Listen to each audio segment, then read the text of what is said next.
In this video, we're going to explore the latest and most important cybersecurity news that you need to know about to stay safe online. We're going to talk about new hacking tricks and how big companies are fighting back and why you should care about your personal data. So you're going to learn about top cybersecurity threats like phishing scams basically, ransomware attacks, and data breaches. It's important to stay up to date because hackers are always coming up with new ways to trick you.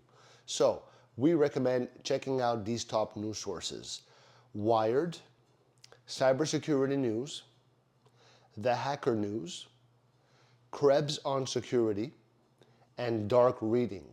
These sites offer the most trusted information on cybersecurity and are great for learning how to protect yourself from online dangers. The best part, you don't have to be a tech expert just to stay safe. Just by staying informed and taking simple steps, you can really protect your personal information. So don't wait, check it out, like if you like this video. Love you.